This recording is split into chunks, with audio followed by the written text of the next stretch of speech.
Hi hello అండి. Chicken dum biryani ఎలా prepare చేసుకోవాలో వీడియోలో చూసేయండి.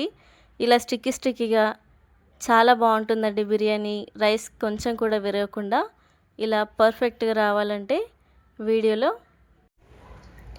ఒక్కసారి చేశారంటే బిర్యానీ మళ్ళీ మళ్ళీ తినాలనిపిస్తుందండి. అలా ఉంటుంది బిర్యానీ. ఈ ప్రాసెస్‌లో చేసుకోండి ఒకసారి, చాలా బాగుంటుంది.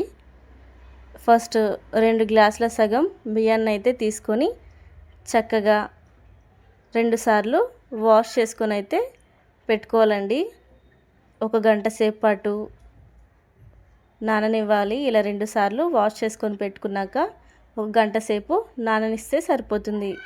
ఈ బాస్మతి రైస్ తీసుకున్నాను ఇక్కడ. ఆ తర్వాత ఇలా వెల్లుల్లి రెబ్బలు, కొంచెం అల్లం వెల్లుల్లి రెబ్బలు ఇలా కచ్చపచ్చగా దంచుకొని పెట్టుకుంటే సరిపోతుంది.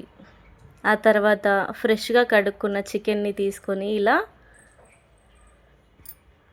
దీంట్లో 1 స్పూను పసుపు, కచ్చాపచ్చగా దంచుకున్న అల్లం వెల్లుల్లి పేస్టు, 1 స్పూను కారం, పసుపు కొద్దిగా వేసుకొని దీంట్లోని హాఫ్ నిమ్మరసాన్ని యాడ్ చేసుకోవాలి. ఇలా యాడ్ చేసుకున్న తర్వాత చక్కగా అంతా కూడా కలిసేటట్టు కలుపుకోవాలండి. 1 కప్పు పెరుగుని తీసుకుని అంతా చక్కగా కలుపుకోవాలి. పెరుగు వేసుకున్న తర్వాత ఒకసారి అంతా కలుపుకొని ఒక 5-6 నిమిషాల పాటు పెరుగుని చికెన్లో నాననివ్వాలి. ఇలా అంతా సరిగ్గా కలుపుకొని ఇలా గడ్డలుగా అంతా పోయేంత వరకు సరిగ్గా కలుపుకొని దీంట్లోనే ఇంట్లో తయారు చేసి పెట్టుకున్న గరం మసాలాను అయితే వేసుకోవాలి. గరం మసాలా ఎలా ప్రిపేర్ చేసుకోవాలో వీడియోలో కావాలంటే చేసి వీడియో పెడతాను ఒకటి, కావాలంటే కామెంట్ చేయండి. ఆ తర్వాత మరో కడాయిలో ఇలా కొద్దిగా ఆయిల్ పోసుకున్న తర్వాత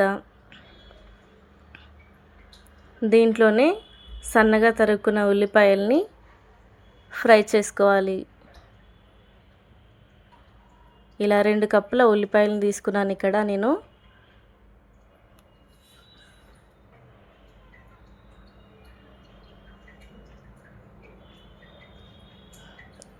ఇలా ఉల్లిపాయలంతా ఫ్రై చేసుకోవాలి చక్కగా.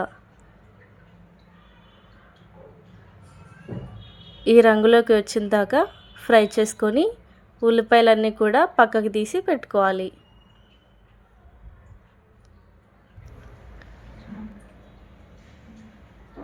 మరోవైపు ఇలా కొద్దిగా ఫ్రై చేసుకున్న ఉల్లిపాయలు, కరివేపాకు, కొత్తిమీర, పుదీనా, మిరపకాయలు ఇవన్నీ వేసుకొని చికెన్లో అంతా ఒకసారి కలిసేటట్టు కలుపుకున్న తర్వాత కొద్దిసేపు నాననివ్వాలి. ఈ బియ్యం అయితే సరిగ్గా ఇలా చక్కగా నానిపోయాయి కదా. ఇలా నానించిన తర్వాత బియ్యాన్ని మరోవైపు స్టవ్ ఆన్ చేసి ఓ గిన్నెలో ఇలా వాటర్ పోసి దాంట్లో కరివేపాకు, పుదీనా, మిరపకాయలు, కొద్దిగా నెయ్యి, మిరియాలు, లవంగాలు, ఆకుపత్త, ఇలాచీలు, దాల్చిన చెక్క వేసుకొని అన్నీ సరిగ్గా మరగనివ్వాలి. ఇలా మరిగినాక దీంట్లో ఇందాక నానబెట్టుకున్న బాస్మతి రైస్ని ఇలా ఎసరులో వేసుకోవాలి. వేసుకున్నాక ఈ రైస్ని కొద్దిసేపు ఉడకనివ్వాలి. 50% రైస్ని ఉడకనిస్తే సరిపోతుంది. దాంట్లో 1 స్పూను సాల్ట్ని వేసుకొని మూత పెట్టేసుకోవాలి. మరోవైపు కడాయి వేడెక్కిన తర్వాత ఆయిల్ పోసుకుని ఆయిల్లో ఆ దాల్చిన చెక్క, ఇలాచి, ఆకుపత్త వేసుకొని దాంట్లోనే చికెన్ని వేసుకొని బాగా ఫ్రై చేసుకోవాలి. ఇక్కడ 1 కేజీ చికెన్ని 1 కేజీ చికెన్తో అయితే బిర్యానీ చేస్తున్నాను. ఈ 1 కేజీ చికెన్ని ఇలా చక్కగా ఒకసారి కలుపుకోవాలి.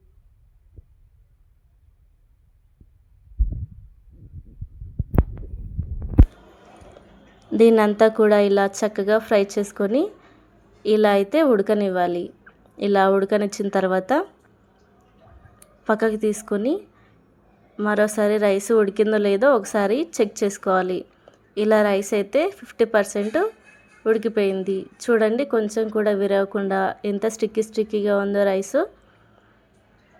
ఈ ప్రాసెస్లో చేస్తే ఇలా స్టిక్కీగా వస్తుంది. మధ్యలో కలపకూడదండి రైస్ని, మధ్యలో కలిపితే విరుగుతుంది. అందుకే ఇలా చక్కగా ఉడికాకనే అంతా కూడా పక్కకు తీసి పెట్టుకోవాలి. ఒక గిన్నెలో ఇలా రైస్ని వేసి చికెన్ని వేస్తూ ఇలా దమ్ పెట్టుకోవడానికి ఒకసారి చికెన్ని మరోసారి రైస్ని వేస్తూ మరో గిన్నెలో దమ్ పెట్టుకోవాలి. ఇలా అంతా కూడా వేసుకొని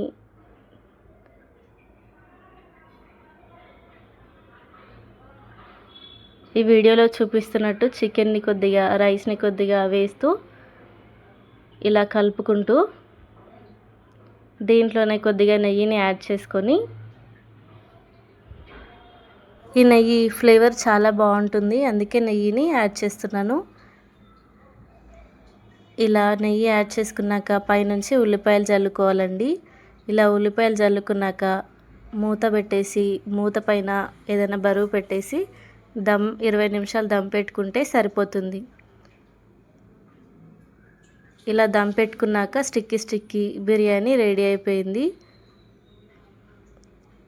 సర్వ్ చేసుకోవచ్చు. ఇంకా